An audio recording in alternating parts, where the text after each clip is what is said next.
All right, man. Let's talk about the rumor Frank Martin. Frank Martin could be taking on Shakur Stevenson. I believe he may be next in line in eliminator after Lomachenko dug the fade. Now, Bob Arum said that Lomachenko, if you haven't been up to speed, that Lomachenko, want to take more time, focus on the war. The war is kind of like moving towards, or moving towards his home city and all that. But then again, one of my subs hopped into the live stream we did Sunday. Check it out.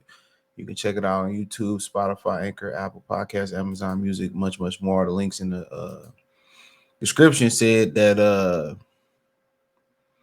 he turned around and said that it's the rumor going out there that Lomachenko and Camboso is out here negotiating and stuff. So I don't know how true that is, but you see Lomachenko number one, but really it's Shakur. They ratings go stupid like that. Then Esau Cruz, which obviously he passed it up. He trying to fight Tank Davis and get emasculated by Shakur. Then Frank is up next. I believe Williams Zepeda's already locked into a fight. I was pretty much guessing that Edwin De Los Santos was gonna take that opportunity. That was my best guess. I didn't think Frank Martin would take this opportunity, but credit to Derek James and Errol Spence in their camp. Um, you know, for sitting there and taking that opportunity. If it is true now, saying that it could happen to Atlanta. Now, I wish out to my PBC plug. He ain't said nothing more, nothing more about it. So, the rumor is that Frank and Shakur could be fighting next, and they saying that it could be Atlanta. Just a rumor. I mean, then again, I guess that's where Frank can get a belt at. I mean, if you look through there, I mean, in the WBA, he close, but maybe they saving that for Tank, and they know he ain't putting in Tank with nobody melanated right now, so he ain't gonna get that because then Cruz and Tank right there, they probably gonna pick up that vacant belt. And then he number 6 in the IBF. Camboso and Loma probably gonna fight for the IBF, and then in the WBO, Frank is number 6. So, these opportunities probably don't come along that often for Frankie, baby. You know what I'm saying? So he pretty much got to take it. But after that performance versus Artem, a lot of people gonna turn around and say that he ain't got a best chance in hell versus Shakur Stevenson. And like I said, one bad fight don't make it break you. It don't. But this is gonna be difficult. It can't be difficult. People is just so high on him when he beat when he beat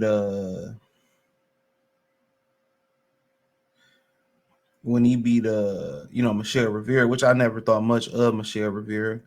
And I've said that in the past. I never thought much of Michelle Rivera. Um, but that was my personal opinion on it. But at the same time, Frank is winnable. It's a winnable fight for Frank. I mean, if he didn't think he could win, he wouldn't take it. And that's just what it is, you know. But, I think Shakur Stevenson is a 90-10 in his favor as far as what people believe he going to do. Like his chances of winning. People ain't giving Frank much of a chance, but Frank can punch. Frank, seemed to be pretty durable, seemed to be calm, cool, and collective. And that's always gonna do good. You're gonna have to pressure Shakur Stevenson. He ain't gonna be able to he ain't gonna be able to sit there and box with him for sure. He ain't gonna be able to sit there and box with him for sure. So he going to take the fight to Shakur Stevenson. And I think for Shakur Stevenson, I think you got to take the fight to Frank Martin like Artem did. So this might be Shakur Stevenson like second or third time fighting a true puncher because that African kid can punch too. But this might be his second time, second to third fighting a real puncher. So I think was how you fight him, you do exactly what Artem did. You take the fight to him, but Shakur looked phenomenal at Shakur looked phenomenal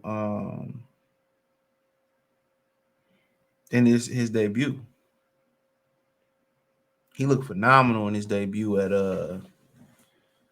135, and I just don't see Frank Martin being able to do anything with it.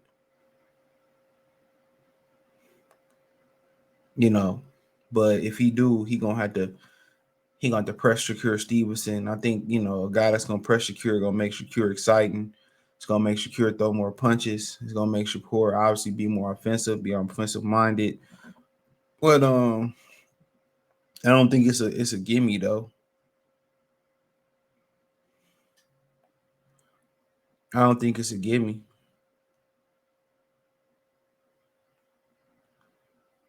You know, I don't think it's a gimme. So I mean, that is what it is.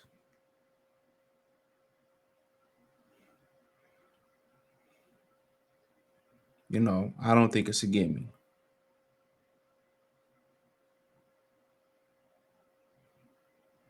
Um, but I think Frank is Southpaw. Is Frank a Southpaw? Yeah. Let me see. Let me see if Frank Martin is Southpaw. I want to say he's Southpaw. Yeah, you got two Southpaws in there. So you don't get that every day. You got two Southpaws in there. 5'8", 60 inch, 68-inch arms. I think Shakur right around there too. Hold on. Shakur Southpaw 5'7", 68-inch arms. So it's gonna be definitely interesting. But the way Shakur looked in his 135-pound debut, um, he gonna be a problem. He gonna be a problem. He gonna be a problem. He gonna be a problem. He gonna be a problem. So explosive. He looked fast. He looked strong. Um, you know, he looked suited and booted, ready to go. Frank gonna have his work cut out for him. And what can Derek? This can be another indictment on Derek James. If this can be another indictment on Derek James if Frank Martin get outclassed by Terrence Crawford, then people really gonna be saying, "Well, Derek James ain't no good trainer. He don't know how to, coach against fighting a boxer or nothing." His clientele gonna start to drop too. Watch it happen to Freddie Roach. Freddie Roach was the hottest ninja on the streets. Tell me I'm wrong. Freddie Roach was the hottest trainer on the streets. Now, come on, he trained a couple unknown fighters, or to the casual public, he fizzled out. Let's keep it a bean. He fizzled out.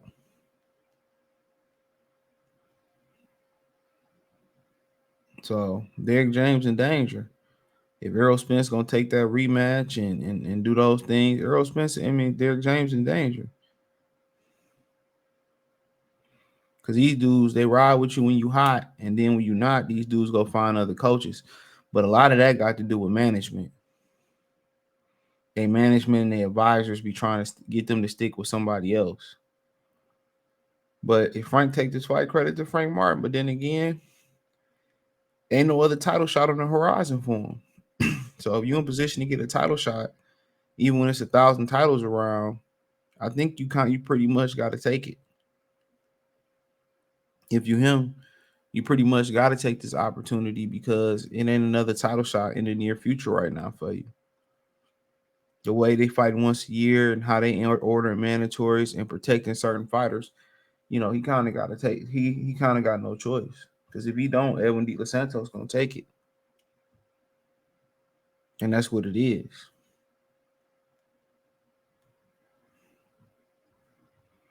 He gonna take it. But as far as Atlanta, Nice mix.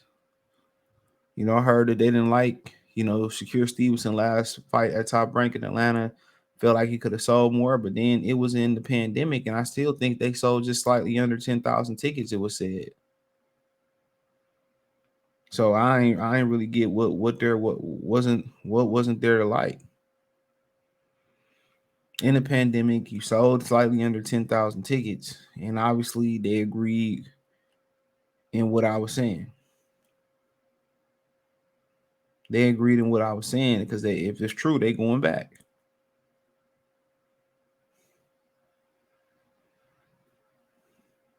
They going back. So that make a ton of sense.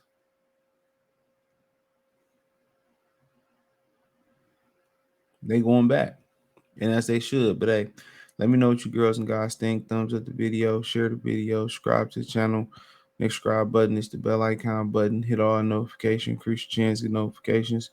We go live or drop video financially. Want to support the channel? Cash App $ CJ Good 313, Venmo CJ Good 313, PayPal link description. Hit the link tree. Find me on Twitter, Instagram, Spotify, Anchor, Cash App, Venmo, PayPal, Apple Podcasts, Google Podcasts, the whole nine. Appreciate the love support. Let me know what you think in the comment section. Check out the box from our playlist for more videos like this. Peace.